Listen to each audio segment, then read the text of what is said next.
I consider myself a happy man. Always been happy, always been optimistic, always had faith in life. Pablo Escobar had an impact on the whole city. I saw a father who was deeply loved by the people.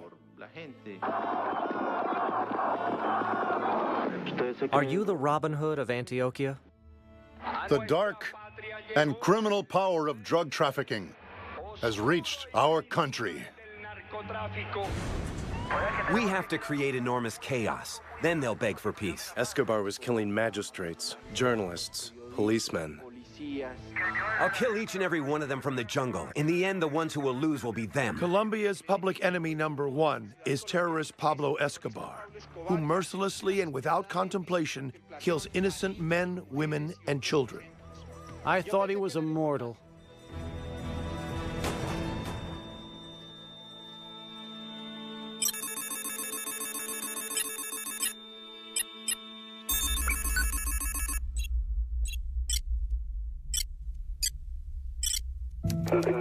This is Pablo Escobar from Medellin speaking. My nationality ID number is 8345766.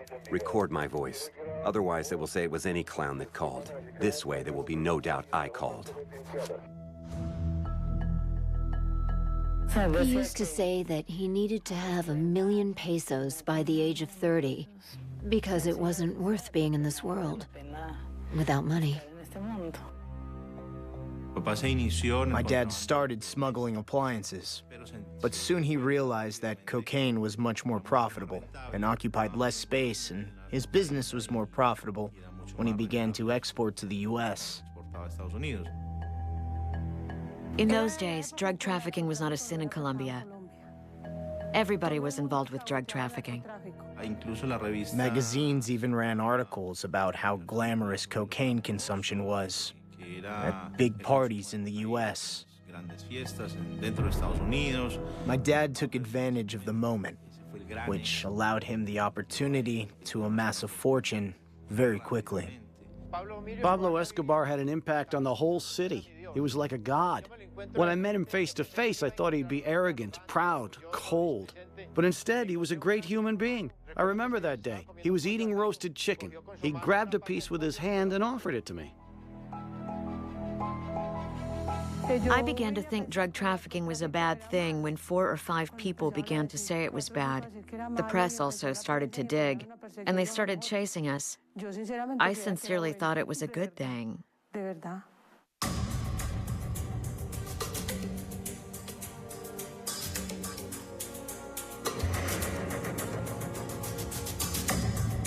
It was in June of 1976 when they started associating his name to the drug trade and he became known to the public. He was captured with 19 kilos of cocaine. Well, he had bought a few kilos of cocaine or cocoa paste from Ecuador. He was free a few months later.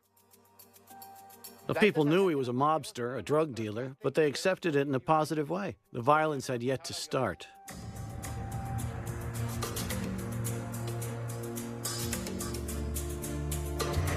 A magazine estimates your fortune at $5 billion. That seems like a number that you would hear in a fairy tale. How large is your fortune? There's a saying that goes, when it comes to wealth and righteousness, believe only half of a half. His greatest extravagance was La Hacienda Nápoles. It was insane. It was truly enormous. He built 70 kilometers of roads to travel around the entire place. Lakes? He built 20 lakes, big ones. He built a landing strip to get around more easily with his family. It was, let's say, a blank check signed for everyone. Whatever you wanted, you had. One time we traveled to the United States. A relaxed tourist trip with the family. We went to see several zoos in Dallas. And the next thing I know, he said he was going to buy rhinos, zebras, and who knows what else. He brings a zoo. He smuggles it. Before we knew it, 12,000 people were visiting every weekend. Pablo greatly enjoyed watching the people come to see something that they had never seen in their lives, not even on television. It was a life of opulence, of splurging.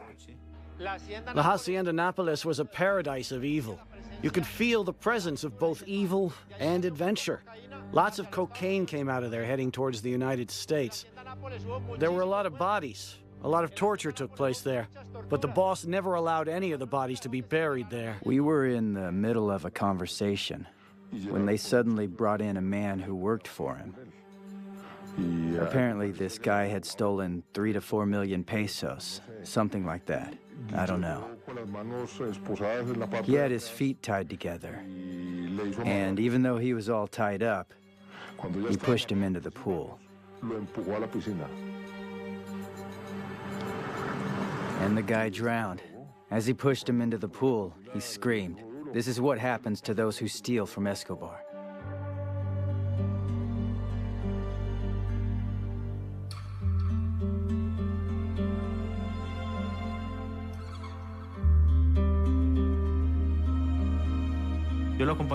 As a young boy, I accompanied him everywhere, to poor neighborhoods, health center openings. What I saw was a father that was deeply loved by the people. In Las Flores neighborhood in Envigado, Stadium number 12 was officially opened. The lighting here was donated by Civismo en Marcha and Pablo Escobar Gaviria. In 1983, we started a tree planting program for every neighborhood in the municipality. A very special greeting to all the athletes and the youth from the humble neighborhoods. And my gratitude to everyone who participated in the actual construction work on this field. Thanks a lot. He built soccer fields, he built communities, and did all this stuff. He put in the bleachers and put in the lights. There were about 7,000 people. The field was dark. Escobar comes in, waves, 7,000 people shouting, "Pablo, Pablo, Pablo."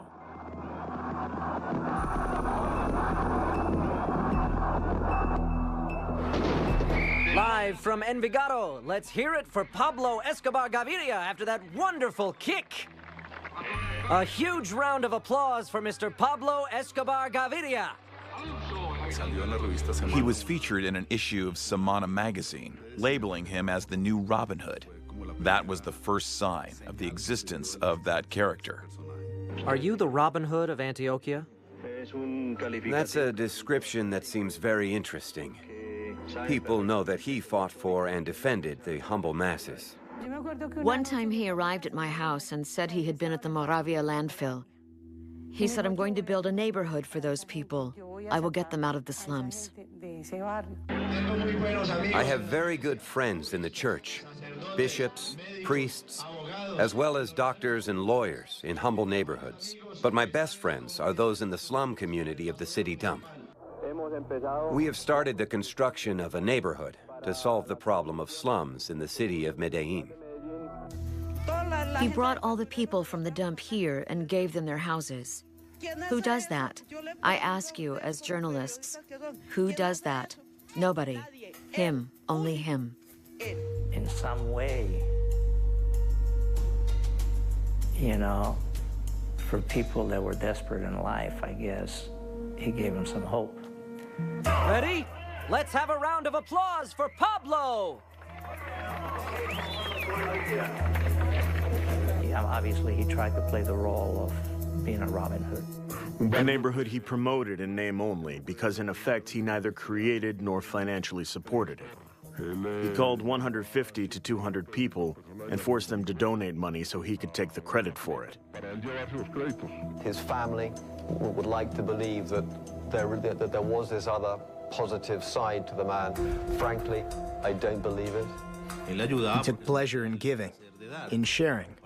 No gift came free from Escobar. If he gave you a gift, you were expected to respond in kind. I know that at Christmas, he would buy gifts, thousands of gifts for people all over Medellin, in the areas, the barrios, places close to the Hacienda Annapolis. Why was he doing this? So people would tell him, hey, there are cops around here, and they're looking for you, because he was buying protection.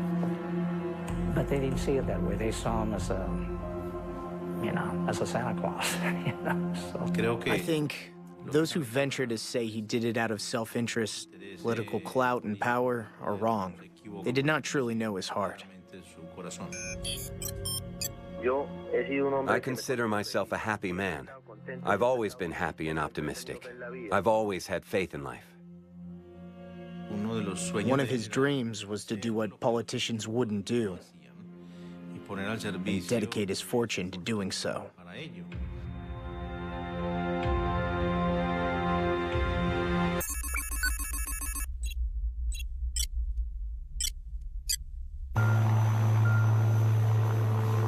Once he called me and asked, can you help me with my campaign? I'm getting into politics. I like the idea of him getting into politics. He said he wanted to fulfill his duty to society. What is your political ideology? Well, our movement, the main ideology for our movement, is civic duty, nationalism, social programs, ecology, and sports. We want, through our program, to call on all citizens to be good citizens. Actually, the plazas were full. I didn't understand. I wondered, how did this happen? How will this play out politically? It was very impressive. He moved masses. My father learned of the existence of Pablo Escobar in the 1982 campaign, when he was a candidate for president. He learned that Jairo Ortega, a politician from Antioquia who wanted to participate in the new Liberal Party, was inviting Pablo Escobar to run as his alternate on the new Liberal Party ballot.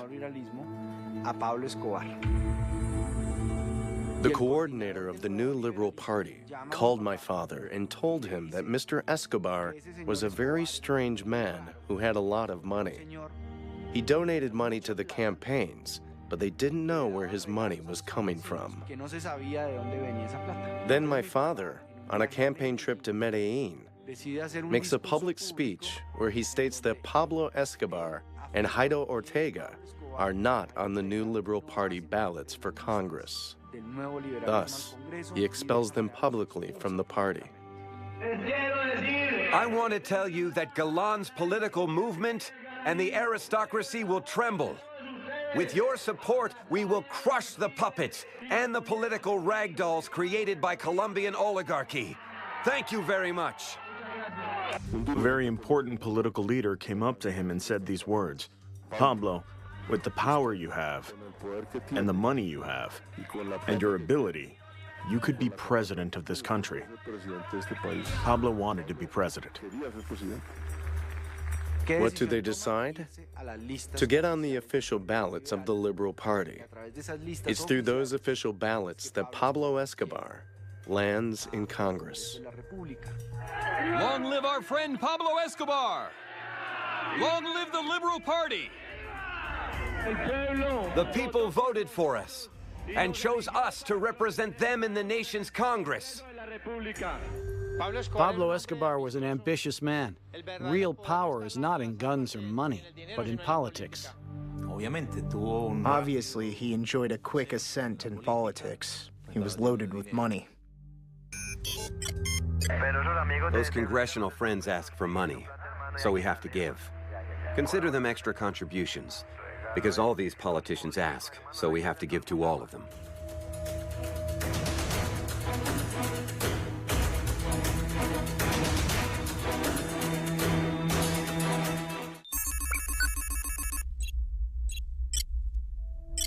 Rodrigo Lara Bonilla is appointed Secretary of Justice. After the appointment of Rodrigo Lara as Secretary of Justice, during the presidency of Belisario Betancourt, Rodrigo Lara initiated some very heated debates over what was considered as laundering money. There is going to be a big national debate regarding money laundering. Your name has been linked to this debate.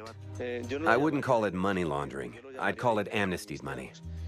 The country must know the truth about certain powerful fortunes whose owners believed that the asset amnesty law meant a pardon for crimes committed to achieve their fantastic fortunes. Can you state for a fact that your money has no connection to drug trafficking?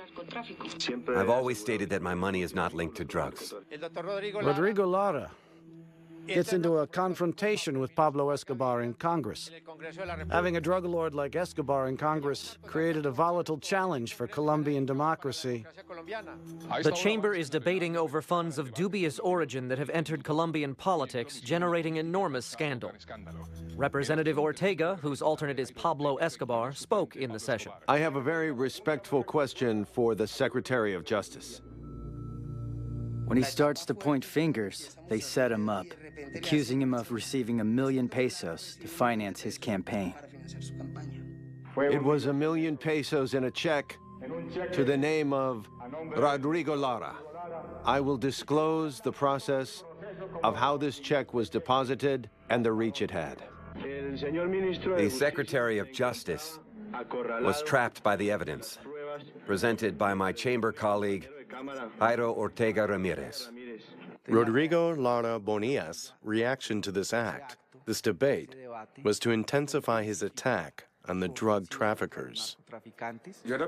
I was the president of the chamber, and unexpectedly, during a debate, a good number of Pablo Escobar's armed bodyguards infiltrated the chamber. It was a tense day. There are investigations in the United States that I cannot reveal here tonight in the chamber regarding illegal activities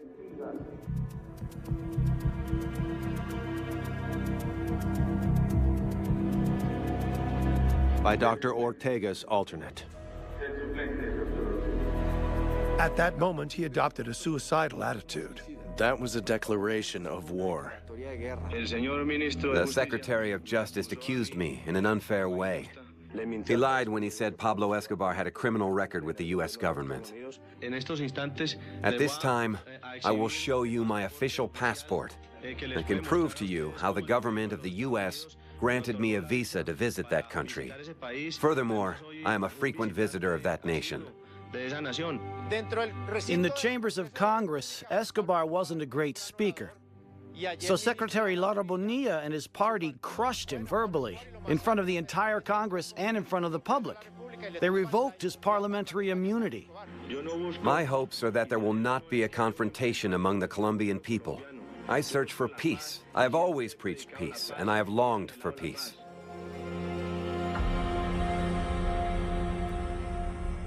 If I ever desired to enter politics, it was because I felt the need to serve the community. But I have determined to retire definitively from politics because I consider that in order to serve the community, I can do it through my civic works without having to participate in politics. One day Escobar told me, commenting on his time in politics, he said, "Man, I ended up inside the real mafia. Now, those people are the real mafia." And Lara wasn't convinced, so he kept searching, until he finally finds Tranquilandia. They discover 13.8 metric tons of coke, more than 6 labs. I don't know how many airstrips. All his planes, big ones, small ones. It was an entire industry. I interviewed Rodrigo Lara for my television show, and we spoke of death. I will remain protected in any case because I think somehow they will try to get even for what I've done to put criminals in their place. We'll see what happens in the next few days.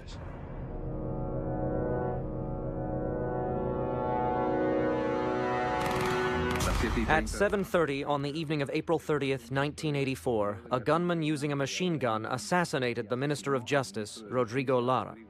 I knew something bad had happened. I asked, "Where's my dad? Where's my dad? Where's my dad?" "You'll see him soon, you'll see him soon, you'll see him soon, you'll see him soon." We arrived in Neiva, Large crowd, lots of people, lots of people.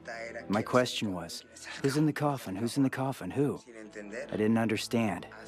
Until a cousin finally. He took me, raised me up.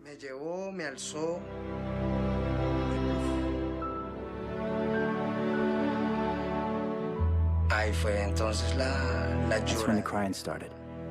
Endless crying.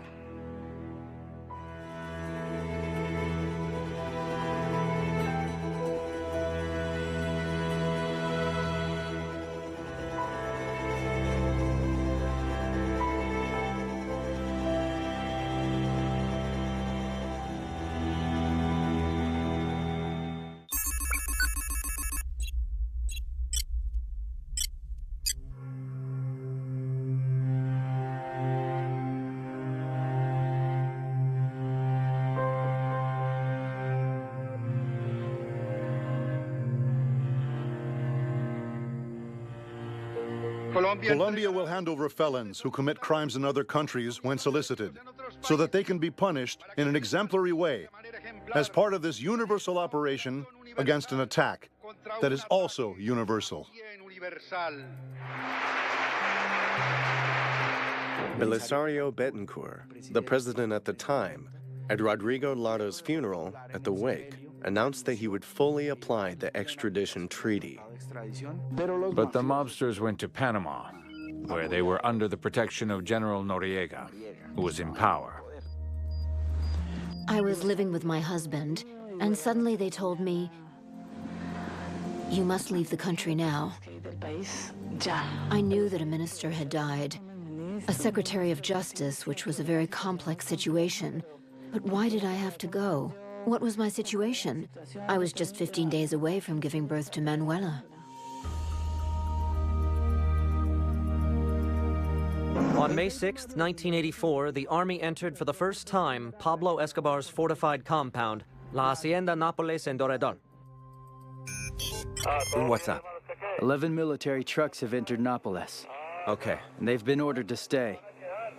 Fine. I can't wait to see how they cover the expenses for that. On May 6, 1984, Pablo Escobar, Jorge Luis Ochoa, and Rodriguez Gacha tried to meet with former President Alfonso López Miguelsen, who was in Panama as an observer of the Panamanian elections. The drug lords wanted to send the message that they had nothing to do with the assassination of the Secretary of Justice. The drug lords admitted that they controlled 70 to 80% of cocaine production in Colombia and proposed the government an amnesty. The cartel offered the government of Belisario Betancourt to dismantle its laboratories, their withdrawal from the cocaine market, and to bring back their fortunes so they could help pay the foreign debt. They were willing to turn themselves in. I told him that none of that could happen without the collaboration, acceptance, or acquiescence of the U.S. government and the DEA. And he agreed that it was necessary that the U.S. know of the existence of this arrangement. I mean, how could you possibly, at that point, make peace with people who had just assassinated your justice minister? What kind of example would that have set for the country? It would have made anybody feel that they could get what they wanted. We have to say that they were in talks with us looking for a possible arrangement, but all that fell apart because the Colombian intelligence agency and the gringos didn't accept. Drugs are menacing our society. They're threatening our values and undercutting our institutions. They're killing our children. 37 federal agencies are working together in a vigorous national effort. And by next year, our spending for drug law enforcement will have more than tripled from its 1981 levels. Betancourt's government rejected the offer and publicly refused any transaction with the drug lords. There are incredible stories of 50 Colombian mobsters jogging in Lycra suits in the morning hours along the avenues of Panama with 50 Mercedes-Benz limousines escorting them. So at some point, this all becomes a crazy mess. The DEA was there, the CIA, and then Noriega asks them, please, no more jogging on the avenues of Panama. No more jogging, get out. And Escobar goes to Nicaragua. He proposes to the Nicaraguans, to the Sandinistas, that they build a cocaine lab in Nicaragua.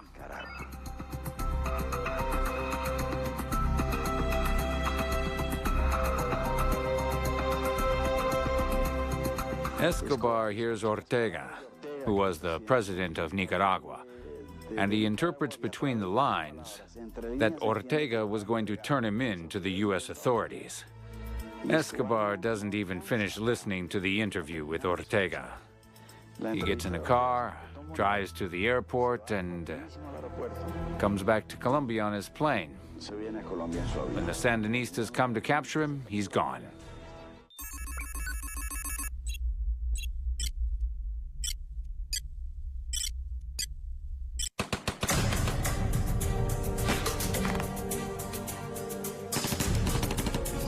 The news is, and will continue to be for some time, the raid of the Palace of Justice.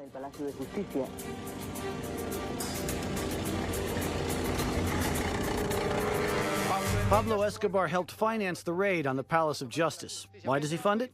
Because he wants to burn the files, all the cases against the extraditables, and to kill as many Supreme Court magistrates as possible so he wouldn't have to kill them on the streets. The Ministry of Defense turned the tables by supplying a strong military presence. The casualties include 12 magistrates, 1 administrative personnel, 6 police officers, and 1 member of the army. For your children's sake, and yours, for Colombia, denounce drug dealers. Wanted, Pablo Escobar Gaviria. Cooperate, denounce, inform. He started appearing in wanted signs as the head of the world's most powerful drug cartel. He became the most wanted criminal, but despite all the operations, intelligence actions, and hellish pursuits, it was always we nearly caught him.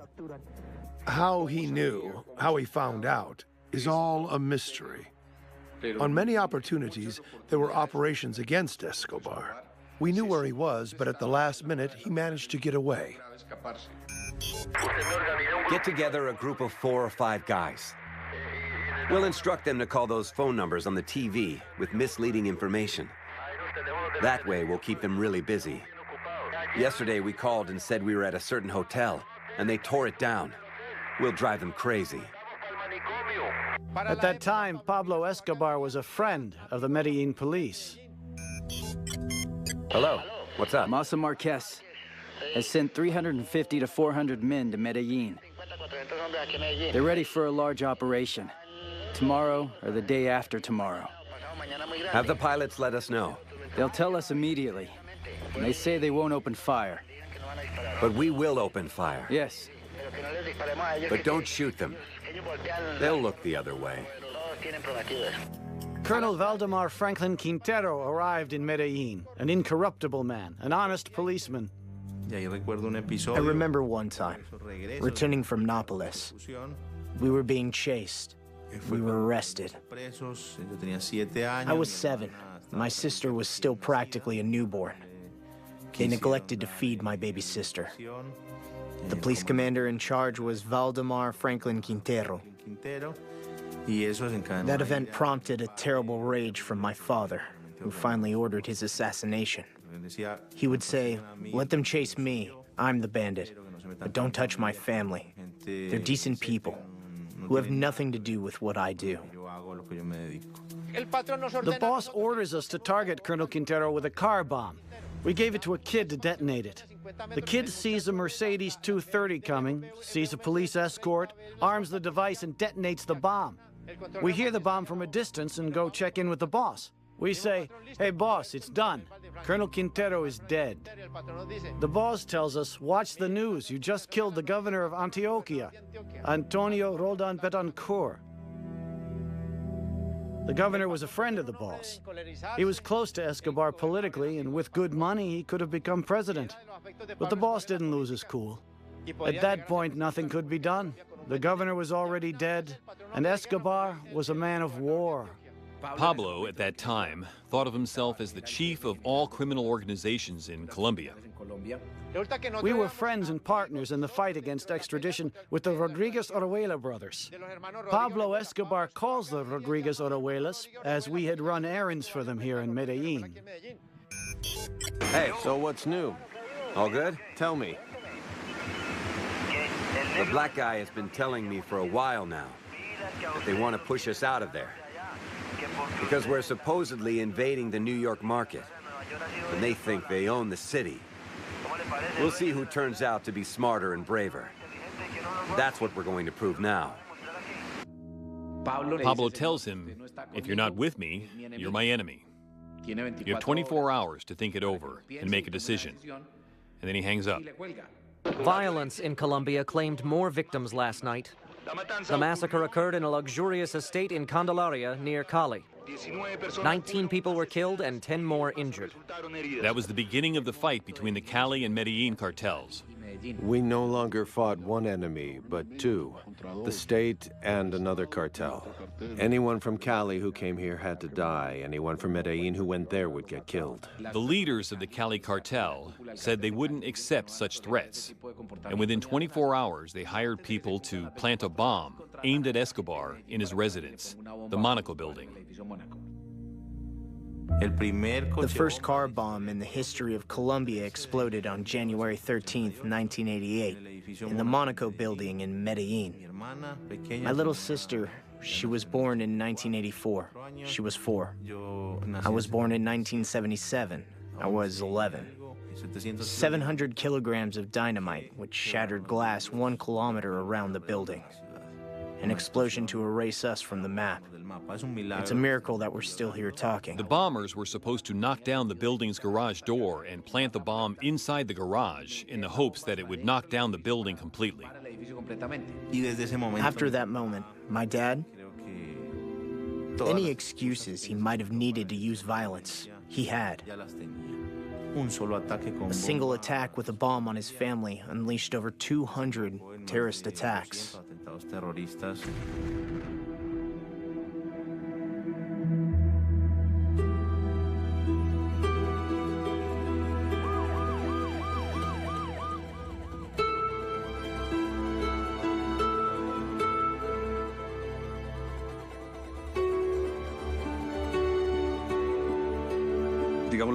The violence was mainly carried out by the Medellin cartel under the title of the Extraditables, a group of drug traffickers financed by all the cartels.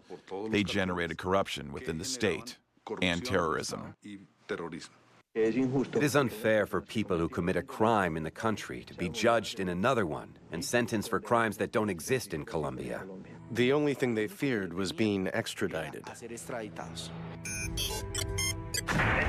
Brother, we've decided that every peso we get will be used to burn rich people's houses, to eliminate politicians, as well as the military and police forces who mess with us, the judges that bother us, the journalists.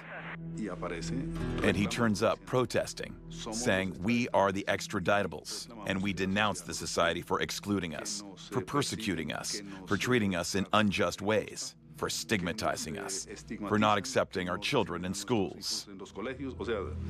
It's not only an issue of police and judicial persecution, but they protest not having a place in society, being as rich as they are. These motherfuckers chase us because we're alleged delinquents. They think that because I've been calm, I have no resources to fight. Those sons of bitches are confusing nobleness with weakness. I'll show those sons of bitches as soon as I wage a full-blown war. Escobar was a very violent person, and as he became more powerful, he thought that he could defy the state. This infamous character accomplished what no one had been able to do, to utterly soak the business of drug trafficking in so much blood that he turned it into narco-terrorism. Escobar was killing judges, he was killing magistrates, journalists, policemen. They turned it into a business of death and vengeance, of abuse and exploitation of power. In the killing of State Attorney Carlos Hoyos, Escobar is singled out as the mastermind. He was never subpoenaed, even though they found a recording where he supposedly orders the murder of Hoyos. Specialized Judge Oscar Hernandez didn't consider the evidence. The boss asked me to inform him why we were killing him right before his execution. I told him, Dr. Hoyos, we're going to kill you for betraying your country. He says, who the hell did I betray? I said, you betrayed yourself by receiving money from the DEA and from the mafia. Y por autorizar las extradiciones de colombianos a los Estados Unidos de Norteamérica. Inmediatamente lo ejecutamos. Anyone who got in his way, if they didn't take the money, well, they would get bullets, and they would get killed.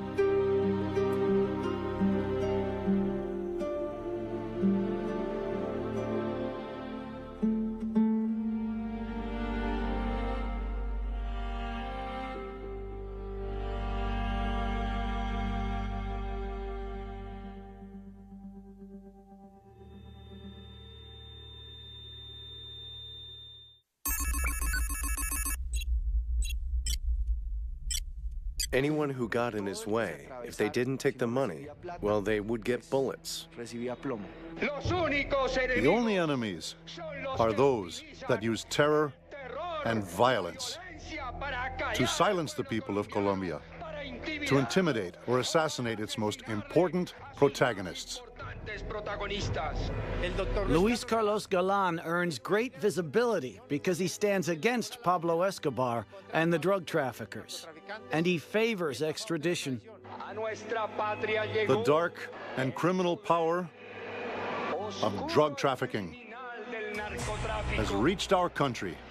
And since 1982, a year before Rodrigo Lara took office as Secretary of Justice, the new Liberal Party has been the only political force in Colombia to stand up to this terrible adversary of society, of institutional order.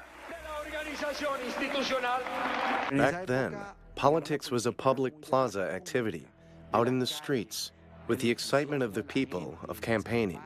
People would stand in the plazas for 5, 6, 7 hours, waiting for my father.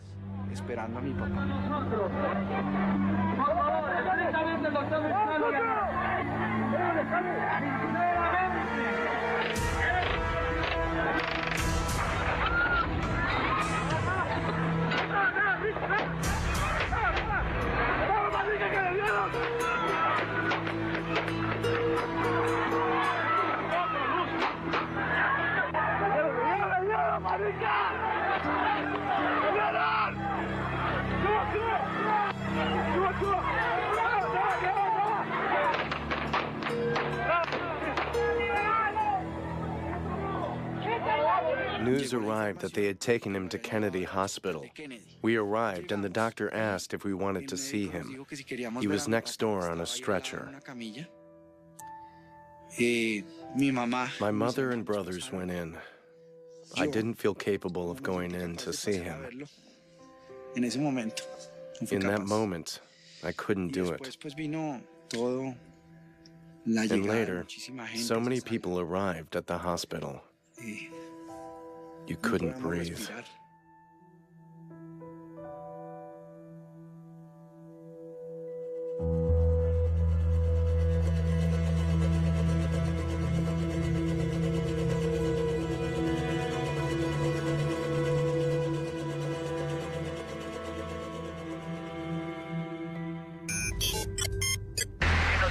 If we keep killing politicians and burning their houses and waging war, they'll have no other choice.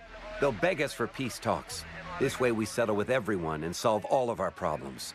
I see no other solution but to fight and put our hearts into this. If we're all going to die, we all die. I wanted to talk at the funeral. I wrote my speech.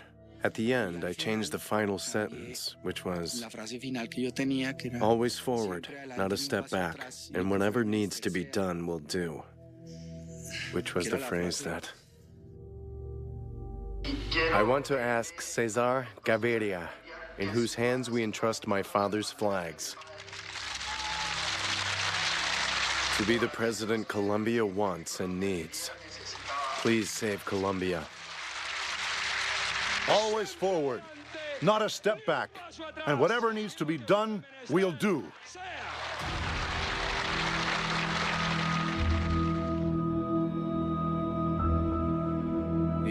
We faced a very difficult campaign because it was so dangerous, so threatening. We had to campaign in the middle of terrorist attacks. The campaign was horrible.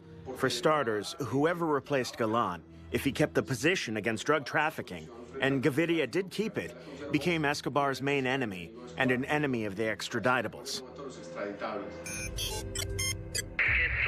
There's a national order from the extraditables. To anyone allied with Cesar Gaviria, the order is to fill them with bullets. Those who stand with Gaviria stand next to a dead man. They blew up an Avianca plane targeting the campaign staff. We were scheduled on a trip to Cali, but they canceled a few of the morning events there, so the tour manager decided to change to a later flight. Escobar blew up that 7 a.m. flight. We were talking about the plane. He said the plane was paid for. I have the money order for the payment. I'll deliver it. He'll have it in a half an hour. The bomb was already on board. It had to go off. The Medellin cartel didn't mind blowing up an airplane. It was terrorism.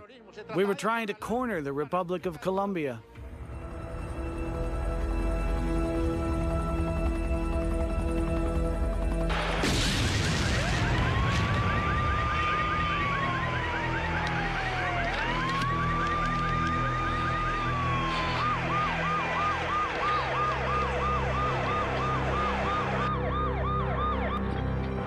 The bombing of the DAS security agency was the largest terrorist strike in the world. The bus didn't get inside the DAS. If it had, it would have wiped it off the planet. A bus with a bomb on board entered this street at 7:15. 3 men came out of it. This is what was left 3 minutes later. Around 1989 was one of the most grueling times for the nation of Colombia and the most beneficial for the mafia. We basically lived in a permanent state of crisis. Public order was a huge problem. It was a horrible way to live. I mean, there were days that there were 5 or 6 bombs going off in different parts, and people walking down the street would get killed. Today at 6:30 a.m., a car loaded with dynamite blew up in front of the El Espectador newspaper building.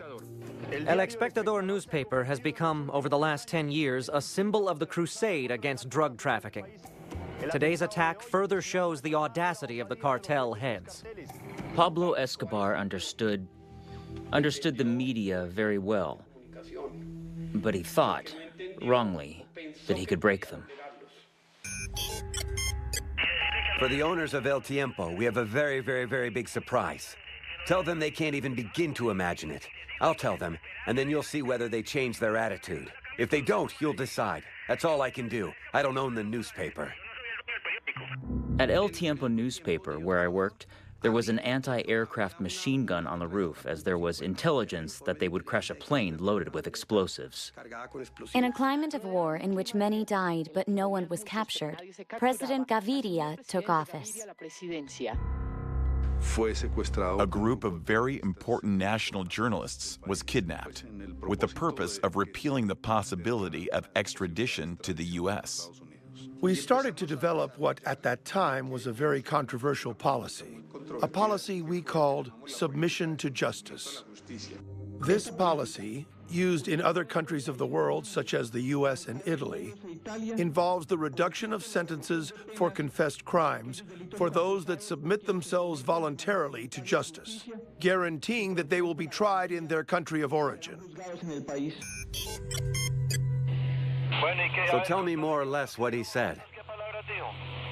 The president said they're considering a treatment that is less harsh for those who submit themselves to justice. Okay, any sign of them cozying up is good. Back then, the longest prison sentence was 30 years. We got 7 off for turning ourselves in, 7 for confessing, 7 more for work and education. It worked for a good number of them, but it didn't work for Escobar. Escobar refused to turn himself in until extradition was revoked. We were gambling the future of the country. My editorial column was very aggressive towards Escobar and the drug traffickers. It put me in the eye of the hurricane. Last night, a group of 6 men with police badges kidnapped the chief editor of the El Tiempo newspaper, Francisco Santos. I asked, whose hands am I in, the guerrillas or Pablo Escobar's? He had a Medellin accent, so I said, it's Escobar. Yes, Escobar, he said. I said, well, I'm done. This flame represents Colombia's hope for peace. It will burn here in Plaza de Bolivar, in the country's capital, until the kidnapped have been set free. However, many expect it will be a long wait. I never thought that I would get out of there alive. I received a letter written by him saying that he regretted my situation, that his guys had orders to treat me well. But I should understand that in war, there are casualties, and he hoped I wouldn't be one of them. The only message they let me send was very clear, telling the president, do what you can to save our lives. But don't forget that the law and the Constitution come first. It was a real battle to preserve democracy. When he saw he had the votes in the assembly, I think he bought a few, other Colombians were sick of the violence. He let us go. Are you doing okay? Yes, of course. Are you happy to be home? One of the people who spoke with me, not one of the kidnappers, but someone different, told me that Escobar would turn himself in. All the candidates, with very few exceptions, were in favor of banning extradition. The extradition of Colombians by birth is forbidden. The decision by the judge was expected by Escobar. When extradition was done away with, you know, it was a huge victory for Pablo, and it was a big defeat for our efforts, you know, in the United States.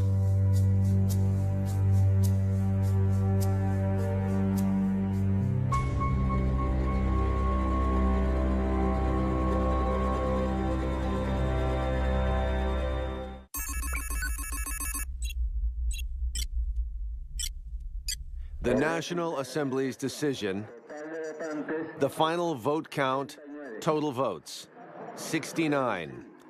Yes, 51. No, 13. 5 abstentions. This just in, Pablo Escobar has surrendered himself to authorities a few hours after extradition was revoked in the National Assembly. Mr. President, what does it mean for Colombia, for the government? It gives us great satisfaction to see how we are abandoning the path of narco-terrorism, how Escobar has surrendered to Colombian justice. As a result of the policy of peace and strengthening of the justice system advanced by the president and his cabinet, I wish to serve all the years in prison deemed necessary to contribute in the strengthening of democracy in my beloved Colombia. A helicopter transports Pablo Escobar to a very special prison, La Catedral. Mr. Escobar's helicopter landed, and the whole security scheme fell apart because everyone turned to look at Mr. Pablo Escobar. In the middle of all that fantasy that he inspired, of all that evil, he was a legendary character. With my surrender and submission to justice, I also want to pay tribute to my parents, to my irreplaceable and unmatched wife, to my pacifist son of 14 years, and my little toothless ballerina of 7 years, and to my whole family whom I so love. Pablo Escobar Gaviria, Envigado, Colombia, June 1991. He was pale. You could see his fright, his fear, the nerves. He swore to us, over his love for us, that he wouldn't let us down this time. Pablo turns himself into jail so that his family could have peace. He couldn't handle the pressure on his family. I think the prison deal at La Catedral was a sincere intention on my father's part after listening to the many and insistent demands from us, as his family, that he find a negotiated way out of all the trouble we were having. When Pablo turned himself in at La Catedral, it was a day of mourning for all law enforcement people. I mean, I was sick. I was very disappointed that it happened. What will the president's order be so that Pablo Escobar's surrender will be handled properly and he will be subject to the appropriate judicial process? The conditions established by the lawyer representing Escobar were conditions referring exclusively to his security, not any other matter. It was the boss who built La Catedral, the wall around it, and the electric fence. He had the power put in. He orchestrated it so the power switch was in his cell.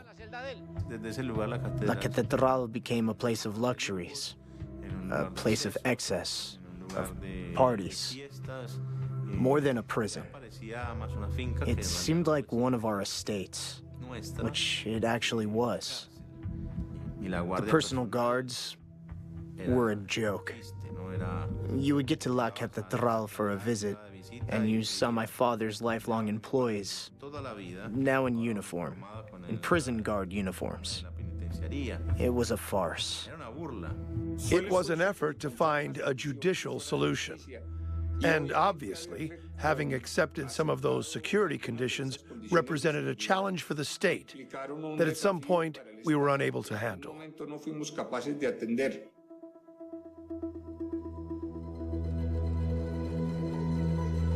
Escobar was no longer a drug trafficker and had become a great extortionist of his partners.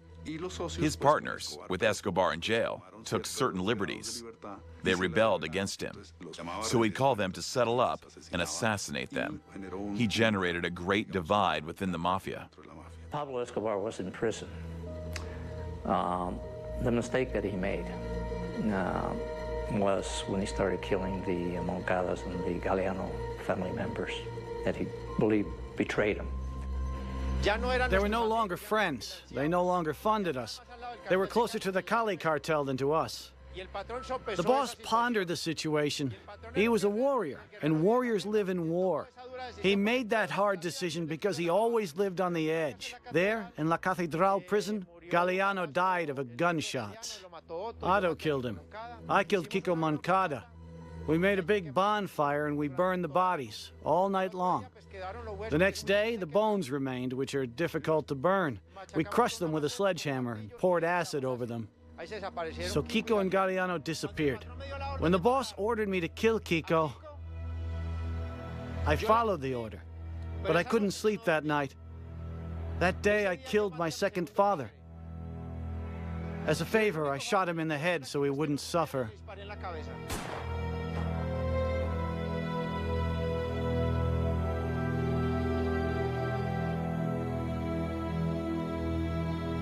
The government decides to transfer Escobar to another prison, to transfer him from Medellin to a garrison in Bogota. The government sent 5 trucks filled with soldiers from the 4th Brigade to occupy the prison. When they said the army was taking control of the prison, we went to Medellin. I got to Envigado, to La Catedral, about 8 p.m. It was fairly dark by then. Prison guards fell into formation. Said everything was under control. There was Escobar. He greeted me. He stepped in front of me and said, "You can't leave. As of this moment, you are my hostage. If any military personnel gets in, or you try to escape, I'll kill you." If they get me out of here, it'll be to kill me. So I'd rather die fighting than hold up in undignified conditions. My father feared something greater than a simple transfer. If they take you to Bogota, you're just one step away from a plane to the U.S. They barricaded themselves in and kidnapped the Vice Minister of Justice and the Chief of Prisons. They call a radio station in Colombia. Escobar describes how he is entrenched in a tunnel he had built himself in the prison and explains that he is running out of air. All this is transmitted live on the air. Later, we learned that when he made that call, he had left prison 3 hours earlier. Calmly, he left through the door, the window, wherever. That led to a great political controversy. It was a clear failure of the state. No one could hide it.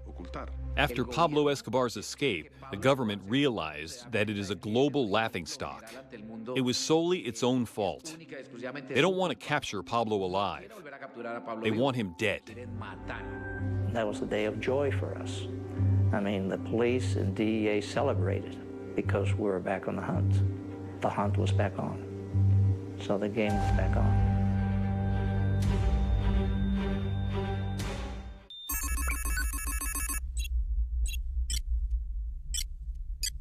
We want our public force to search for Escobar, capture him, and return him to face our judicial system. When Escobar escaped, we created a search block, commanded by an army general and a high-ranking police official. When he escaped, suddenly President Gaviria realized that, you know, this was very embarrassing for him, very embarrassing for all of Colombia. And he basically opened the doors and said, hey, you know, help us in any way you can. I contacted the U.S. ambassador. I told him, we need your support. We need intelligence, technical assistance, and training. That's how the search block was formed. They used their most advanced equipment in order to help us in the pursuit of Escobar. During the first weeks in which the search block was active, while I was in command, he detonated 2 car bombs, killing 34 police officers and 2 political officials. That motherfucker who we paid off for $1.5 million, he's the one heading every operation against us. That fucking son of a bitch must think I'm afraid of him because he's a policeman? I hope he's listening so he knows the kind of death awaiting him. We'd listen to his conversations all the time. Tell that fucking piece of shit I know his name. He's Colonel Martinez, and I won't forgive him for the rest of his fucking life. I'll plant bombs in his family's houses. I'll finish that motherfucker. However, hearing Pablo Escobar say that, it was terrifying. They were threats that were usually fulfilled. When Pablo escaped from jail, he became a public enemy once again. People that had ties with Escobar said, enough, we're going to stand up to this man. I thought it was finally a vigilante group that said basically we had enough, we're going to go after Pablo. And I applauded them. You know, finally the Colombian people are waking up, somebody's doing something. But then I found out, you know, a couple of days later that, you know, who the Los Pepes really were. Los Pepes, or persecuted by Pablo Escobar, through a public statement informed Escobar that they would strike back in case of any future attacks in the city. From the president on down, the feeling was, we are all Los Pepes. The Los Pepes, in essence, with the backing of the Cali cartel, started waging this war, started killing more people in the Medellin cartel that were still with Pablo and started eliminating all his support. Los Pepes took responsibility for setting off car bombs near where Escobar's sister, mother, and brother-in-law live. And along the way, they still also started providing information and intelligence to the Colombian National Police and the DAS. So they, in a way, they became allies. The Cali cartel grew bolder. They turned the police, the army, the DEA, and the DAS against us. The Cali cartel cornered us. But you have to be careful. You cannot allow the criminal enterprises to become part of what you're doing. Pablo Escobar had an army major on his security team. They started to find our hideouts. We would barely escape. The boss put 2 and 2 together. They found this hideout and this other one. Only the major knew them. The boss orders us to kidnap the major. We get him, torture him, and he confesses that he's snitching for the 4th Army Brigade in Medellin. The major always brought his wife to the hideouts. He tells us under torture of a military operation in a few days, and that his wife is going to reveal another of our hideouts. The boss had heard about a certain woman, a pregnant woman, who was revealing the hideouts. I get her phone number from the major, call her, and she agrees to meet us at a gas station. She arrived, and we killed her right there. As an act of humanity, we shot the baby to spare any further suffering. That was very tough. The problem is, when you militarize the task of pursuing criminals, it's then that it becomes supremely bloody and savage, and ends up in massacres and insane acts. As they chipped away at his military arms and his financial means, he lost power. He began to realize that his family was far more vulnerable. He was trying to desperately get his family out of the country. When I learned that, after an intervention by the state prosecutor, Germany was going to give Escobar's family asylum, we had tense negotiations with the German government. We told them that for Colombia, it was a very complex problem, because if terrorism escalated, we would have to hold Germany as responsible. This is Pablo Escobar, speaking from Medellin. Be advised that if the German government rejects my innocent family, I will retaliate against German citizens, tourists, news organizations, and German interests in Colombia. Escobar was in a desperate situation. I mean, obviously, he could threaten German interests. But that threat blew over quickly. And so he continued his activities, making terrorist attacks where he could. Not where he wanted to, only where he could. We brought the Escobar family to a place where we could, effectively, offer them absolute security. Military and security operations have increased in the center of Bogota, where the Tequendama residences are located, where the wife and children of the former head of the Medellin cartel are staying. The state says it was protecting us, but they were doing intelligence work on us. We were part of a trap to hunt down my father. There was no protection. They can't claim they protected us when people around us disappeared magically. Your teachers, the help, your friends, everyone. I am Pablo's brother speaking on behalf of Pablo. He's offended because they're bothering his family. Don't mess with his family. Whoever touches them or bothers them is going to be in trouble. You better listen to me. For all of us living in the house, there were rewards being offered. There was a $4 million bounty on my head. He was trying to desperately get his family out of the country. And we were blocking every attempt that the family made. Pablo was becoming more vulnerable every day. He was basically alone. In other words, it was just a matter of time. All right, well, in any case, take care. You know how much we all need you. I'm in a cave. Rest assured that I'm very, very safe. The worst is past. In order to help his family, he thought of resurrendering himself. And he asked for protection by the United Nations. He even tried using some well-known journalists to try to establish conditions for his new surrender. Hello? Maria Isabel, how are you? Pablo Escobar? I want to ask you a favor on behalf of the country. Yes. Why don't we do something so you can turn yourself in? Look, Maria Isabel, I'm open to that. I have the best will in this case.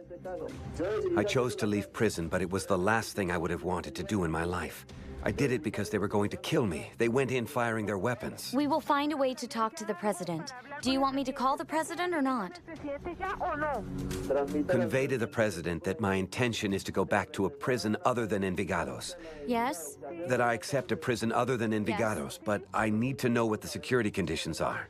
How do we contact you? What's that? How do we contact you? I'll call you. I have no problem. So the journalists call me. But the new surrender had conditions that meant, again, we would be giving him certain privileges for his security, which was unthinkable. The president, with the entire world watching, cannot accept your conditions. Furthermore, I'll tell you something worse. They've agreed to have the gringos help look for you. I'll cooperate. I'm willing to do whatever it takes, but I'm not afraid of the gringos either. We've done all of this so you're not extradited. So much blood has been shed so you won't be extradited, and you're not afraid? Had he turned himself in, we would have accepted him. But it's clear that he never planned on surrendering, and he always thought of sticking to his principles to destroy the state. They'll never fucking capture me, and I'll kill each and every one of them from the jungle. In the long run, they're the ones who are going to lose. Evidently, this was a combat situation. The instructions were very clear: capture or kill. One day, Escobar made a mistake. he called his family directly. At that moment, due to the length of the call and data triangulation, it was possible for us to pinpoint his exact location. Did you get the prosecutor's office to protect you? How was that achieved? Yes, take it easy. Did you speak to someone in the prosecutor's office to assist in relocating you abroad?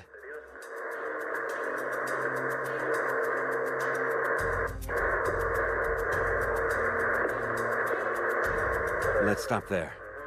I'll call you back, okay? He says he'll call me back. He didn't.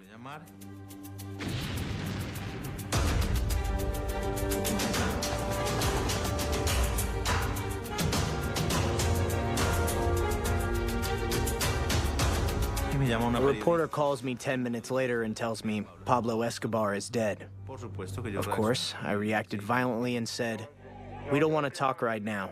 Whoever killed him, I'll kill them all, those sons of bitches. I'll kill those motherfuckers myself." I retracted my threats exactly 10 minutes after making them. I started to think, my God, I'm on my way to living what I always criticized my father for, the way he lived and how bad it was for him. My proposal to continue with the violence and to turn into Escobar 2.0 wasn't going to bring him back alive. I want to, personally, make very clear that I will not avenge my father's death, because now the only thing that worries me is the future of my long-suffering family. Pablo Escobar was a man who loved his family. His children, Manuela and Juan Pablo, and Mrs. Tata. He died for them.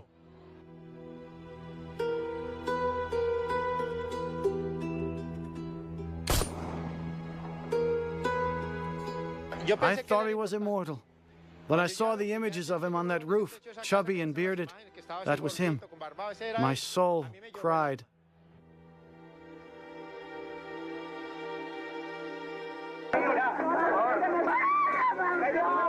The mob at his funeral, it was mind-boggling. You know, it's just everybody wanted to touch his casket.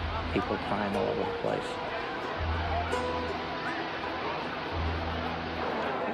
I mean, this guy was a monster.